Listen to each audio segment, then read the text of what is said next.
Guys, do you want top quality media? Do you want professional looking graphics? Do you want to make your business look like something that is new, Marvel, exciting, and most importantly has ingenuity? They have everything you can ask for, including professional equipment and a stellar end product from top to bottom. Head over to www.guerrillagraphics.com for all of your design needs today. That's guerrillagraphics.com. Stutterbox Productions is a backbone for many of the events that you see in the Midwest, from EDM festivals to late-night hip-hop shows. This company has been working closely with this podcast since the beginning, and we always have plenty of things planned for the future. So if you're looking to plan your next gig or event, or if you just want to see what's going on in the area, head over to their Facebook page to learn more at Stutterbox Productions.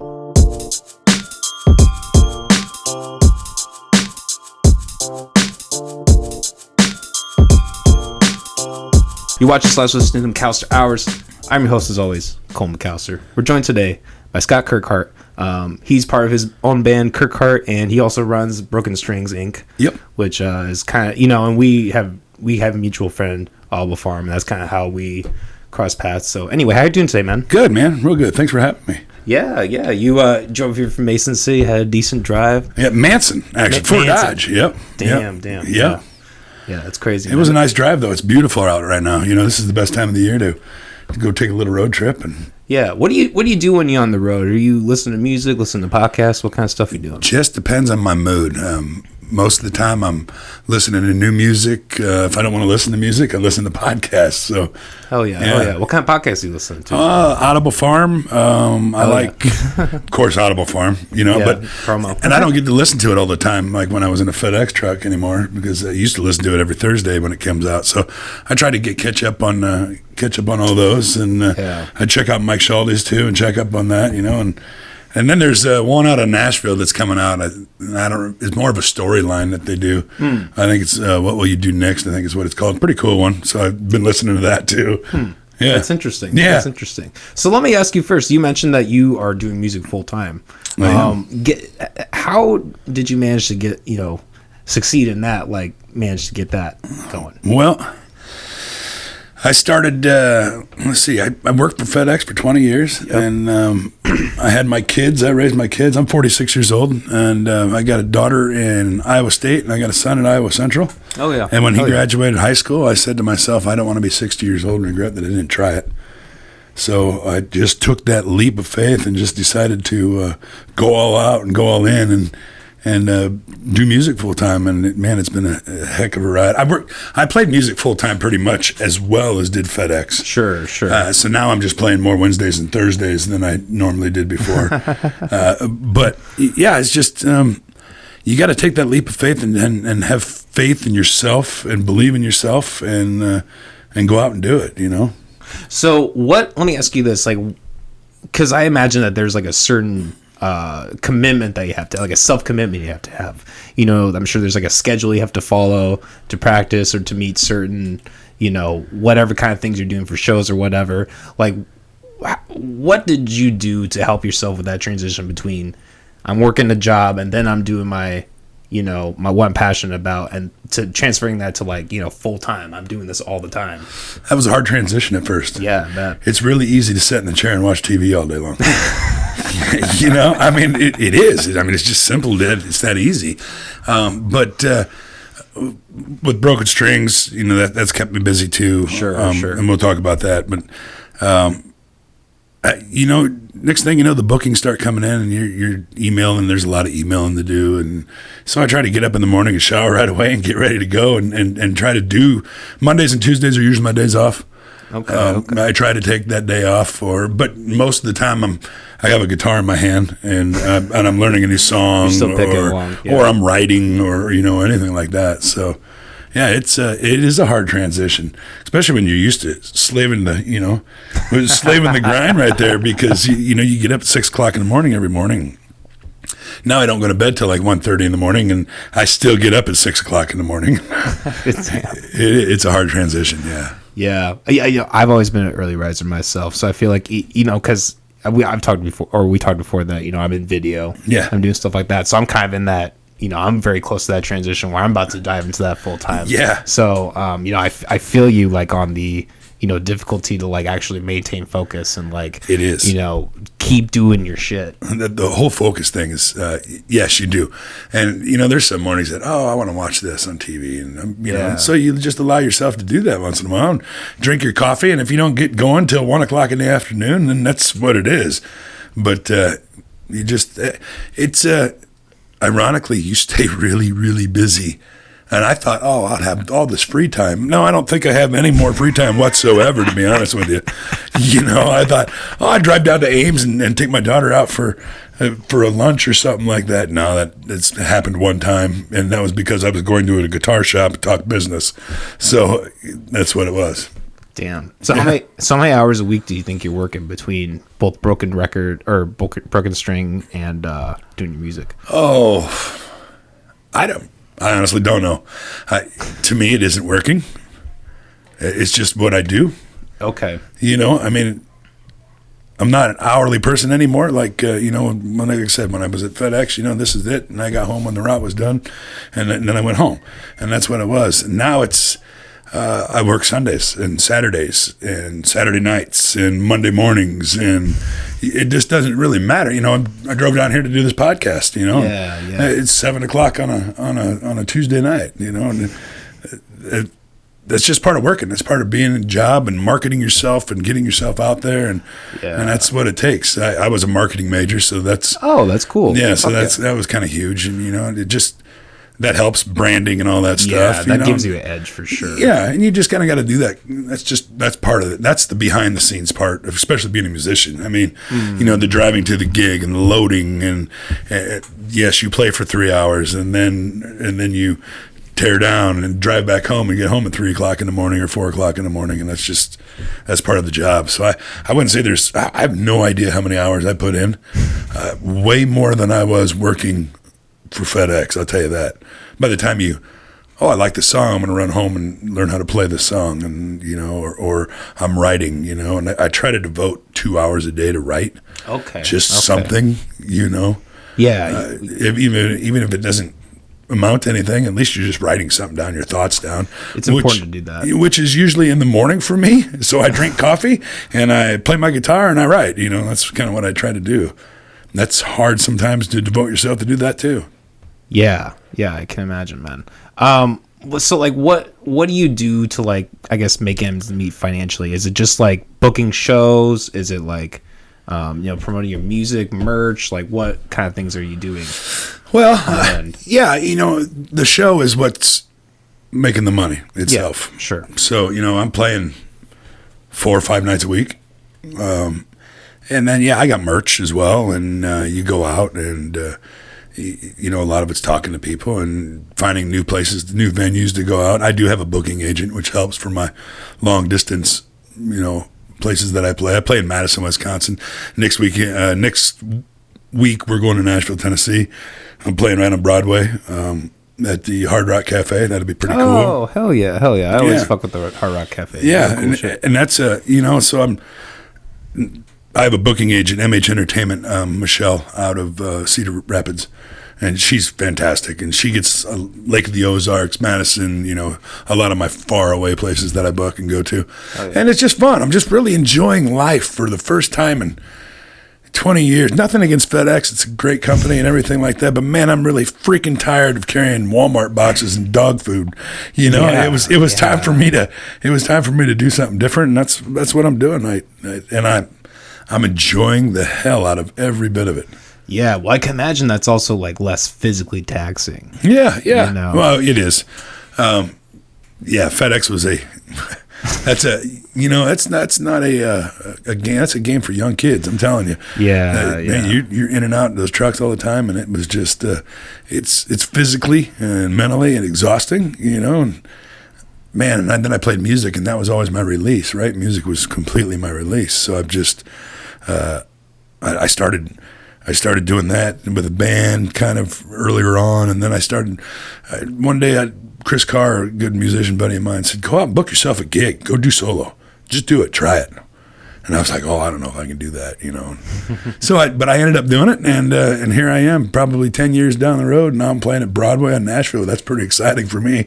It's kind of a dream come true for an old 46-year-old guy like me, and I'm excited as hell, and I'm excited for new music that's releasing or coming out, and we're just doing a lot of, just kind of stay focused, stay busy, and that's kind of my goal, is just kind of keep doing what I'm doing. I guess what I said before and plenty of times, my classification of being a successful musician isn't to be a number one chart-topping artist by any means. But if I can make a living off of just playing music, you're damn right. That's pretty successful to me. Yeah, well, I mean, I think you always find the most genuine musicians are the ones that have that mindset, for sure. Yeah, I can't tell you how many people, rappers and such, have come in here and they have the wrong mindset. They're like, They come in, they're like, I'm the GOAT. Well, I mean, don't get me wrong. I want it. I would love to. Sure. Who wouldn't? But there's some, being humble that's required if you want to actually be successful in this kind of industry. Yeah, there is a certain amount of humility. Yeah, you do, and you got to help. You got to help the younger generation of musicians too, and yeah, that's all part of it. And I guess that's just who I am. You just keep plugging away at her and try to make ends meet off of this wild game we call music. Fuck yeah. How long? So, at what point did you transition fully? How long ago was that? June 1st, I went full time music. Oh, so recently? Yep. Okay. Yep. Okay. Yep. My son graduated high school May 27th. June 1st was my last day at FedEx, and he's at Iowa Central now. He's going to be a band director, is what he wants to do, and he's huge into music. He loves music, and he's in all the band and choir and stuff. And I'm so proud of him. And then my daughter is at Iowa State, and she wants to be a criminologist. And, she is her daddy's girl, so that's kind of scary a little bit at times. I was gonna say, poor her. Yeah, right. My father's a judge, so I have a background in criminal. Not me personally, but my family, they're involved in that. So yeah, it's definitely at work. Yeah. Well, my dad was a banker for 41 years. So, I'm kind of I did not want to sit behind a desk by any means, So maybe that's where I chose FedEx to do my thing, and now music. And I probably drive more now than I did FedEx. That's funny. How long are you driving? What's a max day of driving for you? How many hours are you on the road? Maximum or minimum, I would say probably 2 hours. Okay. By the time we have a studio in Fort Dodge. By the time we go over there and I dink around in the studio for a while, or if I sit at home and run my errands and and stuff, I still got to go out bank in Fort Dodge, all that stuff. So by the time, if I go to a gig, like I said, if we're going to Nashville, that's 11 hours away from where I'm at. So I've been to Madison, Wisconsin. I've been in Lake of the Ozarks. I'm going back down to Lake of the Ozarks next month. Black Friday and Saturday, actually, which will be kind of fun. Nice. South Dakota, Omaha, Des Moines, whatever. Oh yeah, the regular city, the regular loop there. Yep. Yeah. Yep. Hell yeah. Tell me about Broken Strings. What you do there? How long you've been doing that? What all goes into that? Broken Strings is a 501c3 nonprofit now, officially. That took about a year to get from the IRS, and it takes a while. We January of 2021, we became incorporated, and our main goal was to give a guitar to a kid in every school district in the state of Iowa. There's 367 school districts, so that's 367 guitars. And then every kid that gets a guitar signs, it's called the governor's guitar, signs a guitar. And when we get done with the 367, we're going to give that guitar to the governor for more funding in fine arts in the state of Iowa is what we're kind of hoping for. So damn, that's cool. Yeah. That's cool. No, I really love the cause of I remember hearing about you through the podcast, and I was like, oh, that's really neat that someone's really doing that. Well, it kind of all started with a good friend of mine, Tracy Ernst. He was like, well, maybe we should just get a bunch of musicians together and raise some money and just buy guitars for local students in the Fort Dodge area. And I kind of said, well, why don't we do something bigger than that? And he was kind of all gung-ho for it. And then he got sick. And he got diagnosed with non-Hodgkin's lymphoma.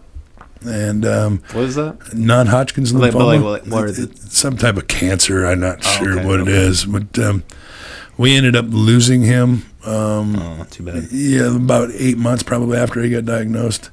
Sorry about that. So, no, you know what? It became, that was kind of my thing. And I said, man, I'm going to keep this going. We're going to do this. So, yeah. The amount of support from other musicians has been totally incredible. They've all gotten on board. They've raised money for it. We've given guitars away to kids. Yesterday morning, I got up 5:30 in the morning and drove to Okoboji and donated a guitar to a deserving young lady in Okoboji. We kind of team up with the band directors of the schools, the middle school band directors, and see if they know of any kid that maybe wants to learn guitar or maybe has a little interest in it. And then if we have a couple of them, they write essays, and then we as a board, my board will decide which kid to give the guitar to. And if that doesn't work, then we have a musician in that area pick out the kid for us. So it's pretty damn rewarding, I got to tell you. Yeah, that's cool. Do you have like a non-smashing clause? No, I'm kidding. No. No. Just in case the kid like gets electric and just like. Let's hope that doesn't happen. Trust me, I've been those days, but let's hope it doesn't happen. No. All right, everybody, we're back. Technical difficulties per usual. A common occurrence on the Macau. And what was your question that you asked me? Will technology ever overrun? Yeah. No. That's your answer right there. So you think we're going to go back to the windmills and the... No. I hope not. But they are putting up a lot of windmills, though, I'm telling you. Yeah. Well, I'm from Dutchland, Orange City. Oh, so I know, yeah. I know all about the windmills. Yeah. Yes, you do. Yeah. An obsession of windmills and tulips and all that shit. Yep. Crazy. Yep. They don't even drink over there. That's Dry County, isn't it? Dry Town or something like that? It's not Dry Town. No. Isn't it? I mean, no, not officially. Oh, okay. I mean, it is a very religious environment. So there are a lot of people who naturally don't drink. But sure. I mean, there's a bar. I've been to Alton before. Yep, that's right next door. That's the bar. Yep. Yeah. Yep. Maybe. I'm trying to think. Maybe Orange City is dry. I think it's dry. I'm pretty sure it is. But Alton's right there, right? Yeah, exactly. So they all go to Alton to drink. Yeah. I get it. I understand. That's a really safe way, Like they're trying to like make it dry to like save people, but then people are just drinking and driving. Yeah, that makes a lot better, right? Yeah, no, agree. They could just walk to the bar in town, but no, they sure go drive over there. Yeah. Well, it is what it is. True. So technology. There you go. Nope, I'll just stick to my 6 strings and we'll call it good. So let me kind of on that same point. Let me diverge in a little bit though. Like, what do you think about the possible oversaturation of music that we're seeing? Like, do you especially on guitar? I can imagine there's a video for probably anything. Do you worry or wonder about that at all? No, not really. I don't. That's kind of a hard question, because I don't think there's an oversaturation. I mean, maybe there is. I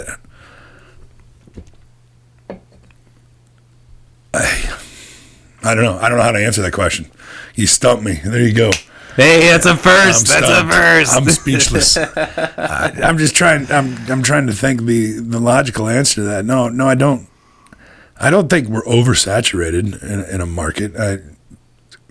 I mean, live music is live music, and yeah. Whether you're just a guy sitting there playing a guitar, or whether you got a backing track behind them, or I don't know how that's going to work out in the future. Yeah, I might not be around. Who knows? I'm just going to keep doing what I'm doing, right? Yeah. I'm a firm believer that you don't have to go stand in a, kind of like Dave Grohl said that too. You don't have to go stand in a line to get on TV to try to be the next superstar.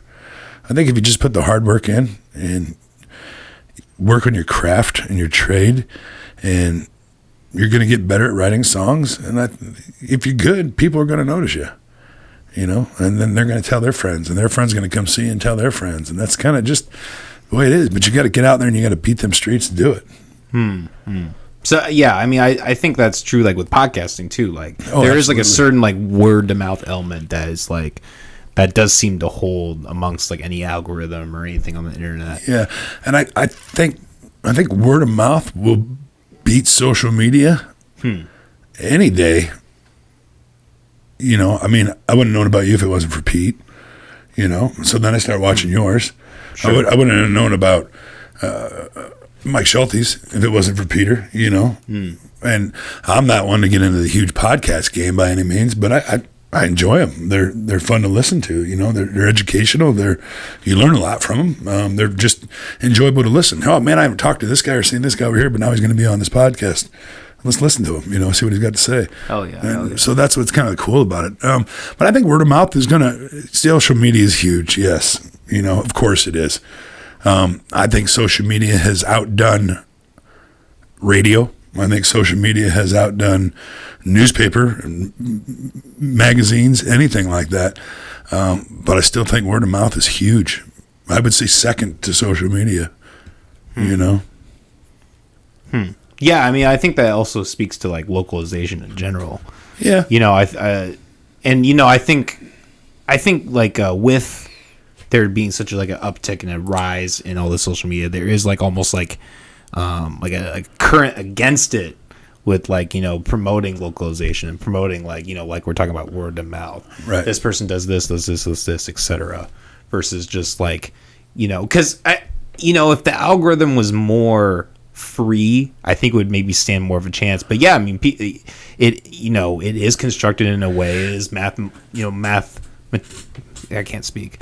Mathematically put together in like a formula, and like it is. You know, you're given certain things because of, you know, basically because they use math to read your brain. It's crazy. Which ironically is I think TikTok is on their big rise right now because they're wide open right now.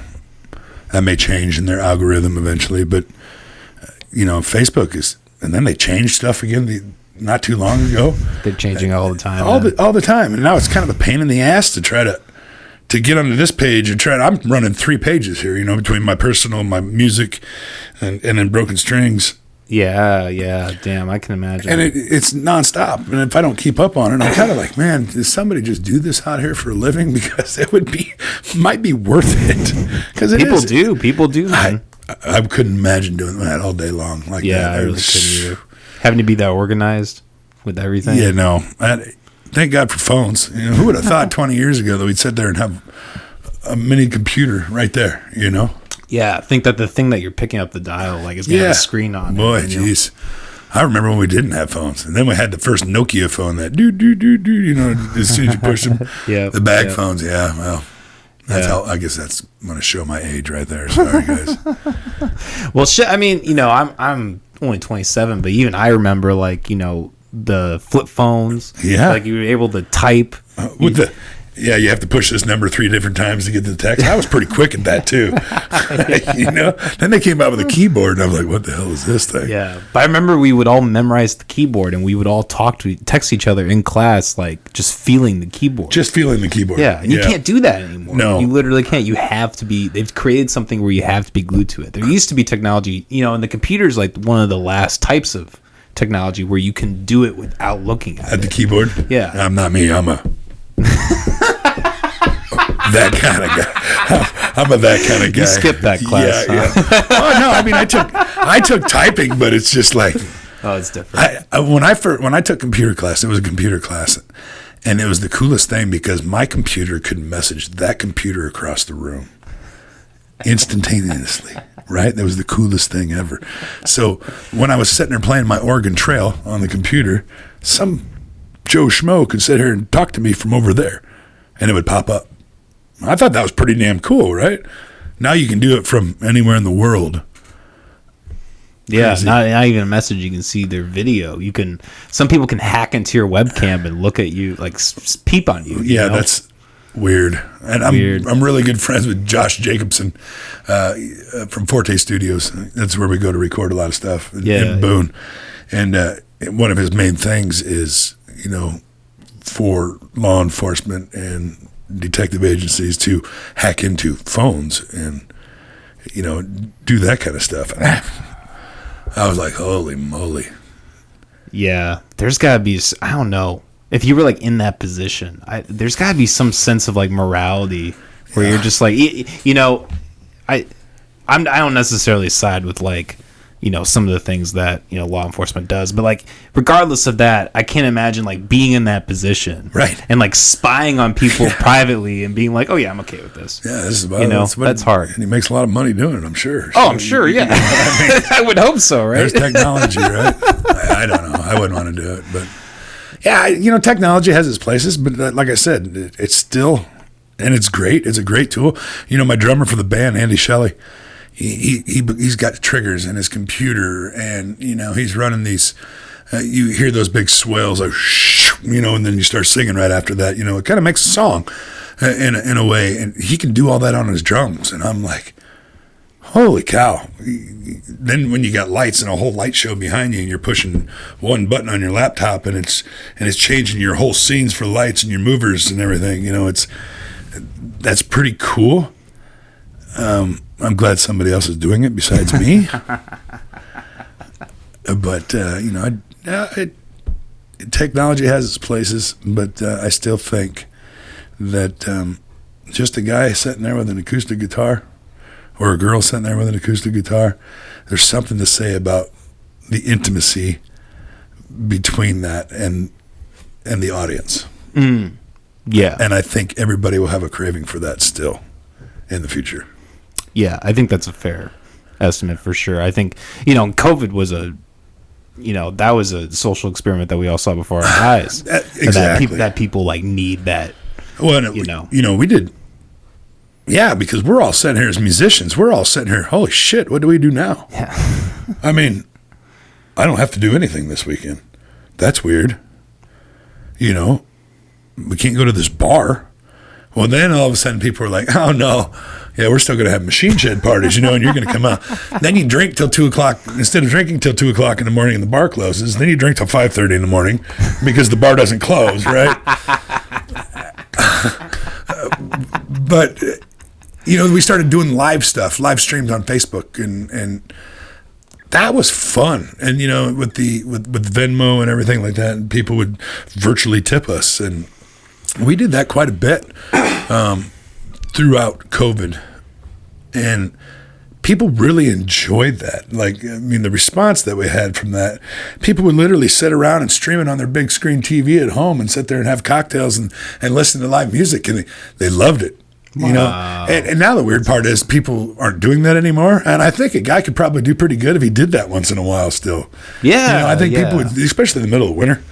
When there's nothing going on, exactly. Right? But and then after COVID, this year has been booming for music. I mean, everywhere, everybody is busy. Whether you're Luke Combs to me, everybody is busy. I mean, the Pork Tornado's busiest summer ever. My busiest summer ever. It was just people are wanting to get out and get normalcy back to their life and have fun, and that's what music is. It's an outlet for those people to have fun, which brings back to, makes it a more enjoyable life, and if you could do that for the kids in Broken Strings and make their life more enjoyable, and it's just kind of it's an all around circle that we go through, right? So yeah. I guess that's why we're doing it, right?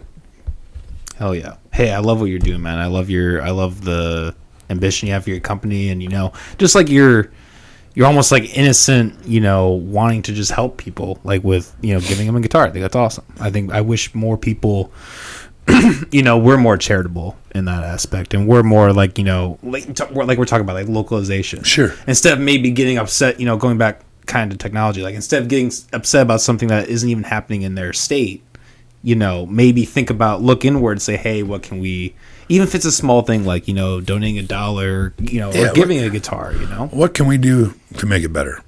Exactly. I mean, and I think the more people had that attitude, I think the world would be a better place by all means. I really do.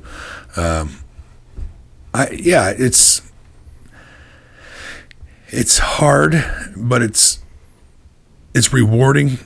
What we're doing, very, very, very rewarding. Like, the honor is mine to be able to give these kids guitars, and the people that are around me that help do this. I can't do it by myself. So, and people help me. The board is amazing, and the people that I meet, and the donors, and musicians that help out with it, and I'm heartfelt thankful for what they're doing. And we'll get to that 367 guitars given away. It's going to take some time. Originally I was like, oh man, we can do that in a year, right? No, not a chance. But we'll get it done, and we're going to get it done, and we just need to keep money rolling in and keep buying guitars, and that's kind of what we're doing. So the kids they're grateful, and it seems like to me everybody has a story. Everybody has a story, and if you just take time and listen to what that story is, talk about shedding tears. Yeah. I would like to see Kim Reynolds play that guitar. I would like to see her try. I can't wait till she tries. Right? You have to be like, we're only going to give this to you if you broadcast it on PBS. Yeah, Iowa Public Television. Try and play it. Yeah, well, they need to. The state, they're taking fine arts. Unless some of these bigger schools have fine arts funding or boosters. Yeah. Some of that funding is going away for the fine arts in these schools, and that's kind of sad. Oh yeah, I mean, it's always the first to go. Yeah, every time, and that's too bad, because there's a lot of talented people out there. Yeah, well, and I've always been in criticism of this. A critic. God, I can't talk today. A critic of this, like, in any organization that like focuses more on like sports than music. I mean, just picking two. Yep. I mean, you like sports, and sports are fine. I don't have anything inherently against sports. Sure. But like, I think there's a lot more value. I think objectively there's a lot more value in art than there are sports. Sports, most people only play for a relatively very small amount of time. Yep. And you can make the argument that they're gonna live better the rest of their life for getting all this exercise. That's a fair argument. But like, if you, in comparison to something like music or art that can give you a lifetime of knowledge, and age doesn't stop people from being musicians and being art. They can continue to progress. Correct. There's and then you have where it intertwines between itself also. Dallas Jacobus out of Iowa City, he played for the Iowa Hawkeyes. He was an offensive lineman, and he's a songwriter. He plays all the time, and he's fantastic. And so here you got this other big guy, and he's a big dude, and sitting there playing guitar, and so that kind of helps too. It's okay to play music. I mean, it's awesome. It doesn't necessarily have to be music. You could be a painter or an artist, and you could sing for the church choir or play for the Carl King Band in Fort Dodge. Yeah, you don't have to be in a band. You could sit there and play at home and just play your guitar by yourself, and nobody even knows that you play. Or just sit around a campfire and play a little music. Music will stay with you the rest of your life. And in my case, and I'm sure a lot of musicians think this, it isn't what we do, it's who we are. I mean, that's what makes up of who we are, Yeah. I feel empty. I stopped. I was a 3-time state jazz band drummer in high school. I went to college and played drums, and then one day I just gave up playing drums. I was like, I'm done. I don't want to do this anymore. And I was out of it for a while. And then you know what? Music found me again. It was right after 9/11, and I had a buddy that was in Florida at the time. He was down for a refrigeration convention, and he got stuck there because nobody was flying. Because all the planes were grounded after that. And he's like, he messaged me and he says, "Hey man, when I get back, let's get a guitar. Let's learn how to play guitar." And I was like, you know what? That sounds like a good idea. So then I've learned how to play 3 chords, G, C, and D. Every old classic rock song there is to know. That's how it kind of started. And my kids were little. I raised my kids, and I played every night for years, just sitting there at home. And all of a sudden one day somebody says, "Hey man, you want to be in a band?" I'm like, "I don't know if I'm that good, dude. I can't. I don't know about that." I did it. We had fun. And then all of a sudden it becomes part of who you are. And literally, I think chemically and physically and mentally of who we are. And we have to play music. That's our outlet. That's what we do. God gave us a talent. Oh, excuse me. And we found it. That was a good push. That was me trying to hold it back. The beer was screaming. Yeah. Sorry. No, you're good. It's really stereo in my earphones, I gotta say. But no, so it just, and I think that's who we are. That's what we do. And it was, man, it's been a hell of a ride. It's been fun.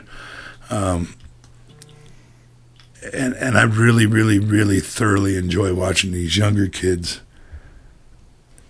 start where we were starting at. Yeah. And that's pretty cool. Yeah, well, and that's kind of like we're kind of we've been trashing technology a little bit, but like that's kind of the flip side of it, like the positive in terms of, like what we were talking about before, how like people can just play in their room.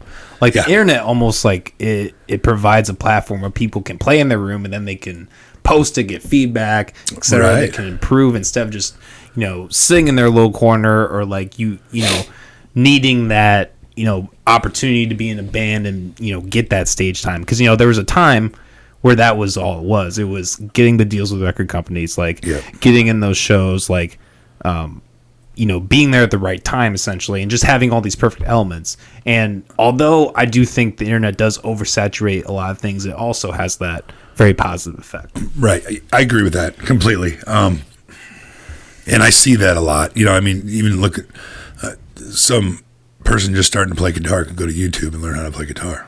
Mm-hmm. So you don't need... Is it nice to have somebody in front of you showing you, no, put your finger here, put your finger here? Yes. And there will always be needs for instructors. But I wish I had that outlet, growing up. I didn't have that. We had to go to a Mel Bay's books and start reading those. Who the hell wants to do something like that? Here's a quarter note. Yeah. Here's the yeah, this is a paradiddle and a paradiddle. What the hell is a paradiddle, right? So, that was drumming. And I never learned how to read music. I know every good boy deserves fudge and FACE, but other than that, I played drums, and I didn't have to play piano in order to play drums at that point in time. Yeah. Technology it's huge that way. That's how Kane Brown became big. Here you got a guy, he's singing on YouTube, and you're like, whoa, who is this guy? Next thing you know, he's multi-platinum artist. Yeah. It does help. It's just another tool, but that's exactly what it is a tool. It still doesn't take away from you having the talent and putting your time in the work and doing it. It's just another tool to help you along the way, in my opinion. No, I agree. Think about, people just like, integrating the old, types of music, like with technology too. That's a whole aspect. I heard you and, I think you and Peter were actually talking about that in the last episode, how you guys were kind of debating about that, like how, using pedals and like, we said, like creating a whole band at home almost. Like it's crazy how people can do that, just where it's going. It is crazy. And you can do that. I mean, I don't know if I have the patience to sit down and learn a lot of that stuff. I'm trying, I'm recording and stuff like that, with Pro Tools the way it is, and you got a MacBook or something, and a computer interface you can plug a guitar in, and you can sit there and literally just play anything and record it. Yeah. And then wind it down. You don't have to go to a huge recording studio to do it. Mm-hmm. A huge recording studio helps, and then they help you with marketing, and they help you with everything else that goes along with it. But yeah, technology it's got its place. There's no doubt about it. Yeah, well, it's even like creating different ways to learn. I don't know if you've seen those videos of like where they teach people piano and they have like the lights and the dots coming towards it. And you actually like it's almost like an autistic way of like learning piano, just like visually, like monkey see, monkey do. Isn't that what Guitar Hero essentially was back in the day? True, I mean, you didn't hit certain individual strings, and you hit buttons, but you're still starting to work your fingers kind of the way that you do a guitar, and that was fun in itself. I mean, shit, we had tournaments, guitar tournaments. Were you pretty good at that? No, I was terrible at it. Yeah, see, that's what I've always found. The people who are actual musicians can't. Yeah. Slash is awful at Guitar Hero. Yeah, right. It's like that. No, that's not how you play guitar. You know, exactly. No, but at least it gives you a rhythm to get it. You know, that's what it does essentially. Is just give you a rhythm.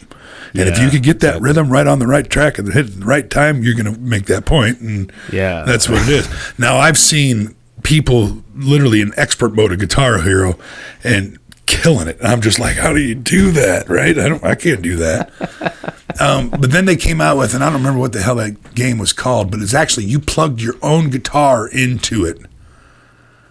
They sent you a cord with the game and everything. Guitar Smith, I think, is what. Oh, is that what it was? Rocksmith or something? Was that Rocksmith? I know what game you're talking about. That was pretty cool to me because that actually helped you learn guitar.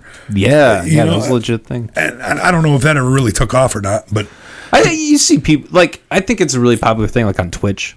Like you see a lot of like guitar streamers like play with that game. Okay, like people, because I think at this point there's a whole database and array of different songs you can play. So people like comment, they'd be like, "Hey, play this song," and then they'll play through it. Right, it's a whole thing. But that helped you play guitar. Exactly. It translated to like a real world. I had to play this string and this note and this string and this note and this chord where instead of just hitting buttons. So as a guitar player, that was pretty cool. Did I suck at it? Yes. I sucked at it. Yes. Well, I can imagine that's it'd be really easy to fuck that up too, because you have to keep all your strings in tune. Oh yeah, and your guitar has to be correctly formatted. I assume it has to be correctly formatted or whatever. It's a whole thing. I have no idea anymore. I don't. And if I need something like that done, I always call my son. Oh, and hey man, will you come here and do this, because he's a whiz when it comes to that shit, and I don't know any of it. And and I don't even have I bought an Xbox One, right? And I was like, oh, this gives us something to do at home, and Owen will play it, and when he comes over and and stuff like that, and he just took it with him. I never did play it. I played like Call of Duty for like, I don't know, I died like 4 times, and I wasn't even like 20 minutes into the damn game, and I was like, this is the stupidest goddamn game I've ever seen in my life, and I couldn't do it. And so that's and then I started playing more guitar, so hey man, maybe that's not necessarily a bad thing then. No, I guess not. More power to you. I love the racing games and crap like that. No, gaming's great. Yeah, but I suck at it though. I'm terrible at it. Yeah, I my computer recently like glitched out, and I can't game on my computer anymore. So I was like, this is like I use it for all my editing stuff, but it also works as a gaming PC. So I've been dealing with that withdrawal the last like 2-3 weeks. Have you really? Yeah. Oh yeah, no, not me. I got a MacBook at home, and I'm like, oh, here's Word. I got to write a letter here, and I got that figured out. And then my videographer Tim Fox, he messaged me. He's like, okay, well, if you download these videos, here's my Dropbox. You can share this to Dropbox and shit like that, whatever. And I was like, what are you talking about? So I did figure it out. It took a good night of me just sitting there going, and I had my hat was off and my hair was going up, and I'm like, oh my God, what am I doing here? And then all of a sudden it worked. So I figured it out, but I don't know how I figured it out. It just worked. That's like a comedy skit right there. I could dude, I could pitch that to my class and they would laugh their asses off. Just the whole thing is just a guy trying to figure out how to download his download. It's the truth. It really could be, because man, I didn't grow up in the computer age, right? I'm self-taught. I had to learn everything, and even phones. People were like, "Well, yeah, you can do that." I was like, "Really? Okay, show me how to do it." And then they show me, and then I'm like, "That's pretty damn cool. I learned something new." So people my age are learning shit new every day when it comes to computers. Yeah, I'm so glad that people like my son's age are able to help and be like, oh, no, this is easy. Here you go. Just look. Yep, done. How'd you do that? I don't know. Just don't do it. Don't worry about it. Yeah. Well, and, I know we've been joking this whole time, but, me being 27, like, there are things for me in my generation that, like, the younger kids are, like, goes above my head that they can do. It's crazy. It's moving so fast. It amazes me how quick technology is advancing. I mean, what is it? Okay, I got the 13, right? It's a brand new phone. Yeah, me too. Yeah, right. But the 14's out now already. What the hell's the difference between the 13 and the 14? I can't imagine much. It's probably all in the camera, honestly. I would imagine it's 50% of it. Okay, so what's next? So what, yeah. That came out in, a year? What's next? Like I said, I remember having the original Nokia phone that you had to dial. Yeah. Just to talk. And then we never had any cell phone service at all, and it was miserable, and I had to go stand by the water tower in town just to get service because this big giant metal thing obviously helped. But technology is fun, and it's music is the same way, the progression of even like live music, the PAs, the board, in-ear monitors, that we're running. I got a set of in-ear monitors that I use with the band, and man, it's cool. My phone connects to the sound guy's board, and I can run that in-ear monitor mix just on my phone. Who even the hell thinks of this crap? How is that possible? But people don't see daylight. Obviously not. Get out and enjoy the world, man. There's a big world. You got to go out and get it, right? Yeah. I mean, I have that problem too. I feel like I that's my problem in the summers. It's too hot, and I waste the whole summer away inside. Like, God damn it. Oh, well, I like to go fishing and shit like that once in a while, so I get to do that. And I do have a little more time now, Mondays and Tuesdays. Like I said, Mondays and Tuesdays are my days off, and Hell yeah. But I'm going somewhere or doing something. It all still revolves around music. Music still revolves. You don't have time off. It's just the way it is. And, unless I'm taking this weekend off to go do something, we're going to Nashville next week. So, but I'm playing music in Nashville. So it's not all going to be funny. It's going to be fun, but it's not going to be all just leisure, Yeah. Let me ask you this, kind of circling back to what we first talked about. If you had to give a piece of advice to someone who wanted to pursue their music or their whatever full time, what advice would you give them? Do it now. Do it. I wish I could have done it 10 years ago. I wish I was able to do it 10 years ago or 20 years ago.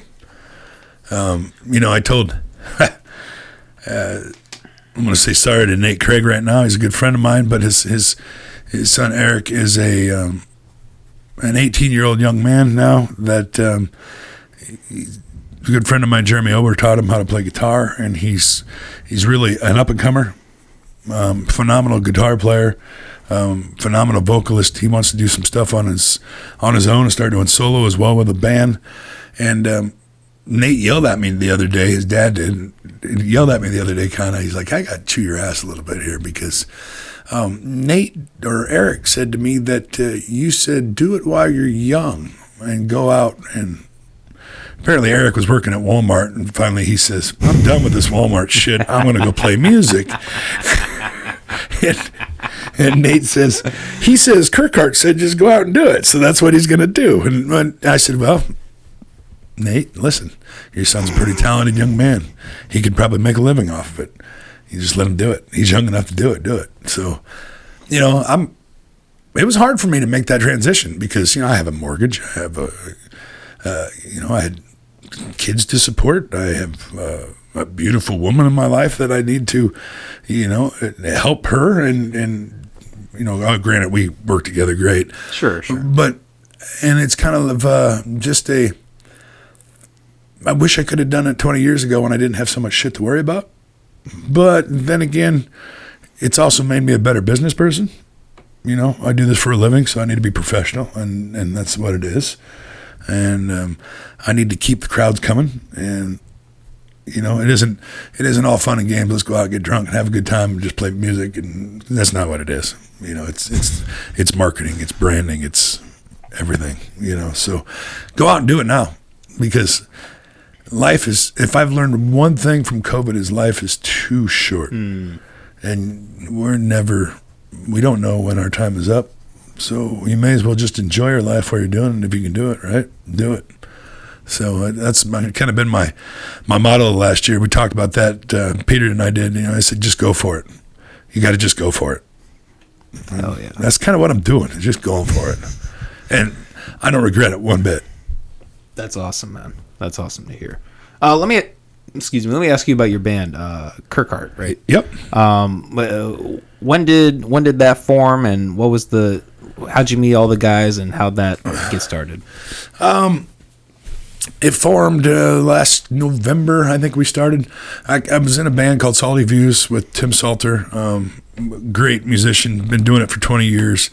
And that was more of an acoustic type thing, sang with Alyssa Albee, Emily, and her sister Emily, and incredible musicians. And I learned a lot of the business from Tim. Tim is the original owner of Guitar Player, one of the major guitar magazines in the world, and it started in Fort Dodge, Iowa, right? Oh, wow!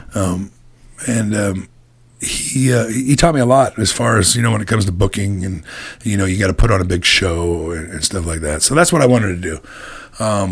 Our light guy Brady O'Brien at the time, he's like, well, I play a little piano too. I said, oh, let's get together and hang out. He's an 18-year-old kid.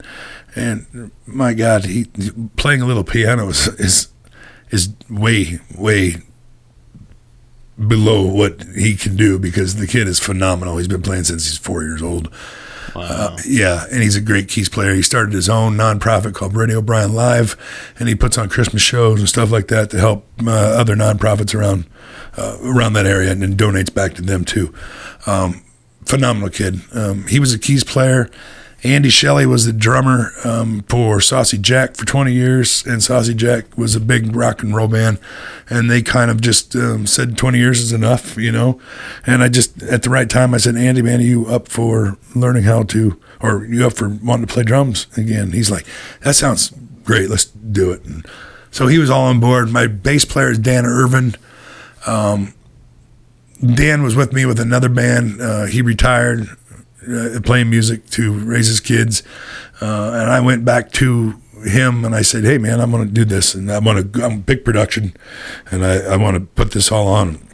He told me no, and I said, all right, that's fine, I'll find somebody, right? So it was probably, I don't know, 6, 7 weeks, 8 weeks maybe after that. And I seen him at Fairway one day, and I said, man, I'm still looking for that bass player, man. I got a set list. I got Andy Shelley playing. I got Brady playing keys. I'm looking for a lead guitar player at the moment. And he says, oh, no, I don't think so. And I said, I understand. We got to do what you got to do. And I got a text message from him on the way home. And he says, send me your set list. And I said, you realize you're in if I send you your set list. He's like, I know, you dickhead. And I said, all right, cool. And then we were looking for a lead guitar player, and Brady O'Brien's brother Mason was in another band before, a phenomenal young man and hell of a guitar player. And I asked him, I said, you want to do it? And that's kind of what we did, and we started it. And we didn't want to just be a normal bar band. We wanted to be an event band, because we got a hell of a light show, and we just put on a show. So we put on a 2-hour show straight, no breaks. We have an opener, and we put on a little concert is what it is, basically. Really enjoyable, fun. It's I do all my originals and covers as well. So it's just, it puts a whole different new ball game on it. Bands are hard to keep together sometimes. It's hard to rehearse. Sure. It's tried. Everybody got together. Do you like this? Do you not like this? Does your personalities clash? Do they? And ironically, we're all pretty good. So yeah. I think that's a really, you find that to be like a challenge these days too. Like, going back again to technology, like people kind of almost negating the route of like doing a band and like kind of doing it individually. So right. It's really cool, to see people still kind of doing that, getting it together in a group and like really, how does the songwriting go? Do you guys split that, or is that like a group joint effort, or? Most of it, all the originals are mine. Okay. And it's usually just me sitting on an acoustic guitar. I got another dear friend of mine, Jesse Wilson. He's a musician as well. It's who Pete plays with a lot. Yeah, I'm familiar with him. Jesse's a great writer. And him and I collaborate really well together. In fact, we were just in the studio last night recording another song together. Oh, nice. We got one out now called Stiff Drink, which is doing really good. this next song is a beautiful song, and he wanted to collaborate. It was his writing, and he wanted to collaborate with me with it vocally, and we did it.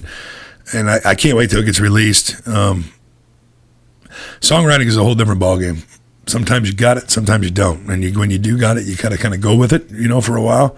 And sometimes you need to just disappear for a couple weeks and just be by yourself and in your own thoughts and a guitar in your head and write them down. That's kind of where I'm at now again, right?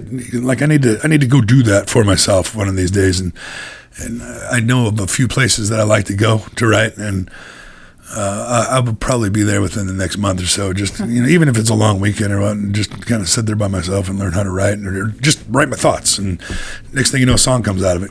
Yeah, that's cool, man.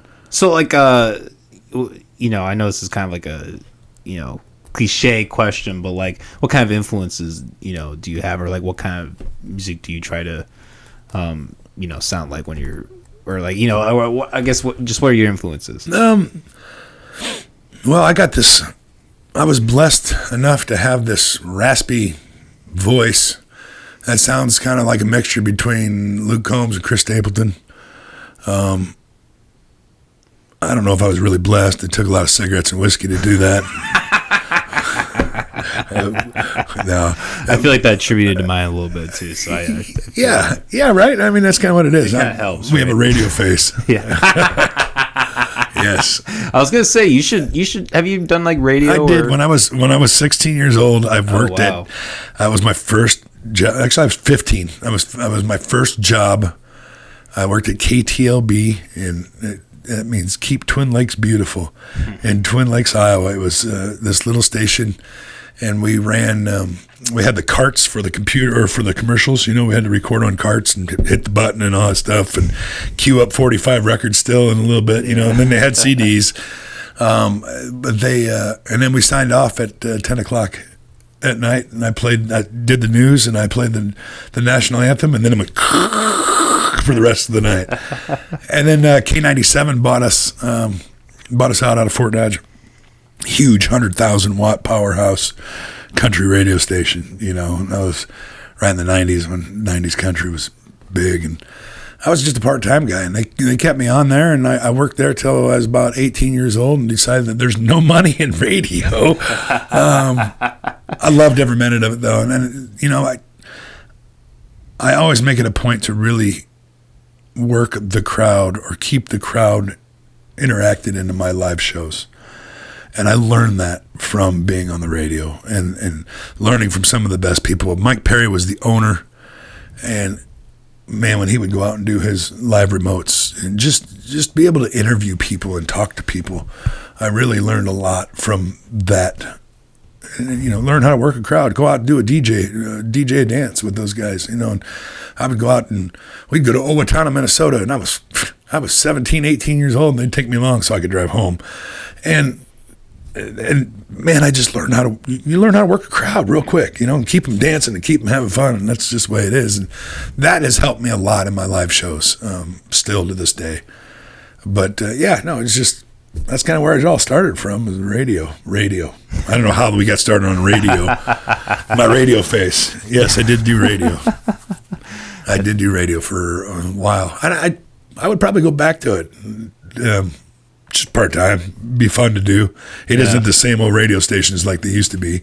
Yeah, make no money off it. Yeah, still make no money off it. No, there's no money in podcasting either. In case anybody was wondering. Well, you might have given your friend's son advice to jump ship. I wouldn't advise anybody to do that for podcasting. do it for podcasting, right, Peter Stockdale? We do not endorse that message here. I do. Say go for it. This guy's making $1 million off of this episode right here.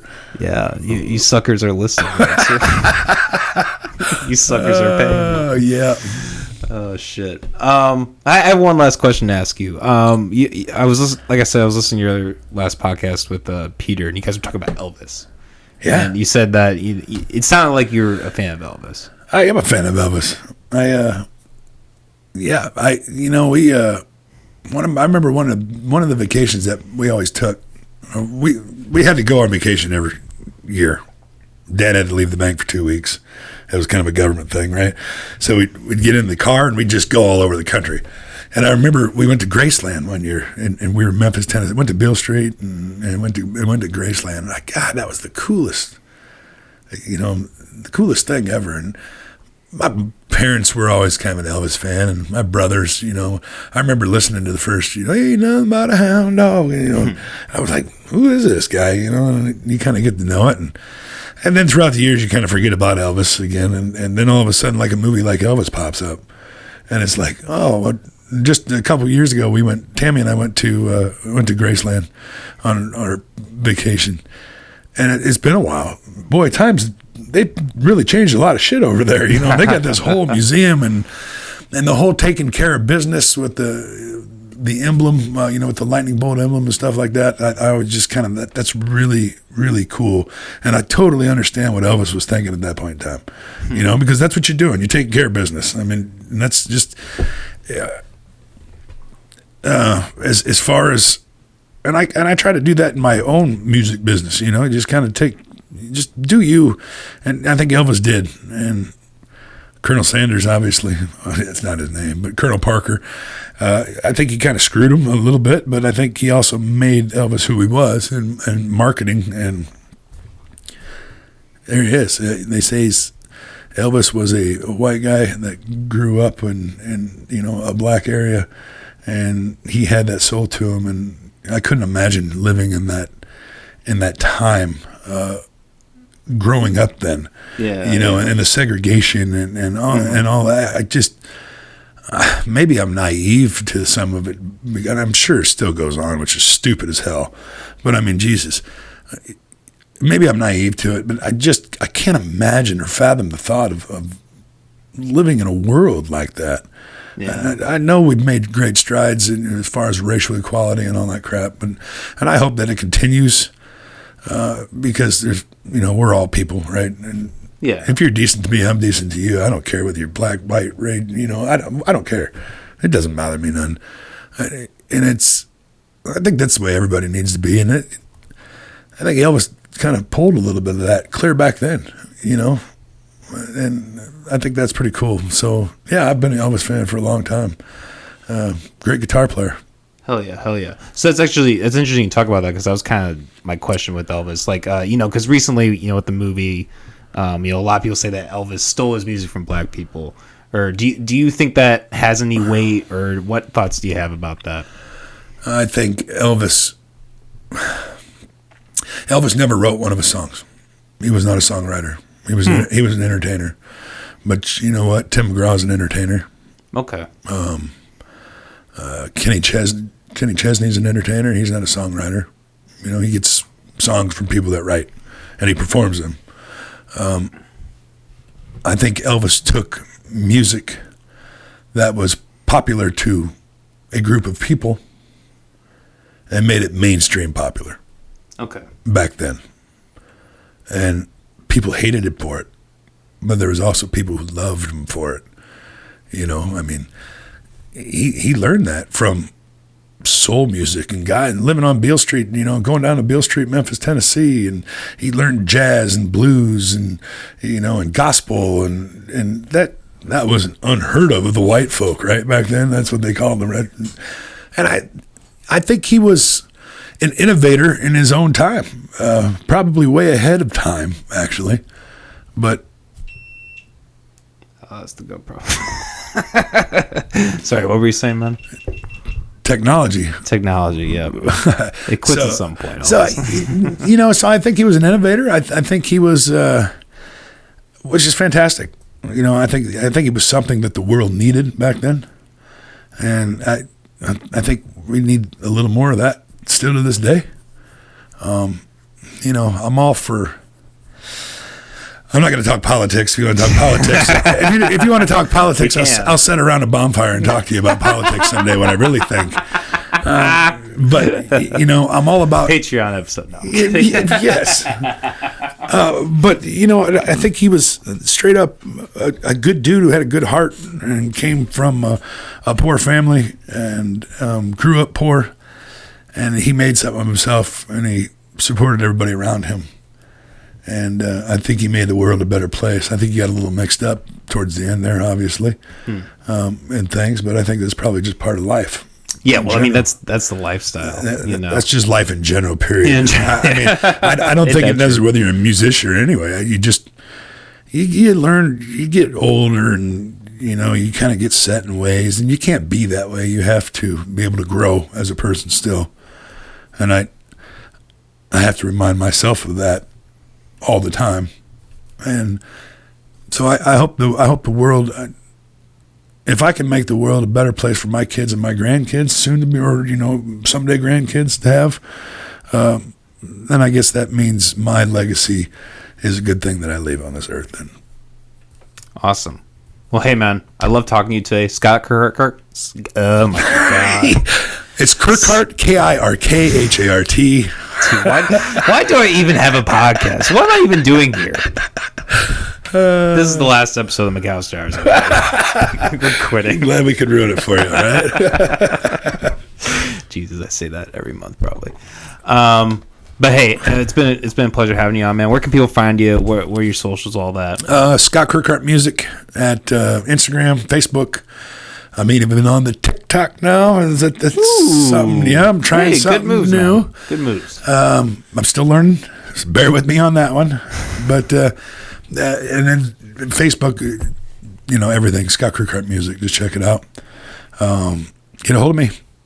Hell yeah, man. Hey, it's been a pleasure. Yeah, man. You too. Awesome. Hey, stay tuned, everybody. We're here every Monday and Thursday. And yeah, we'll be back. Peace.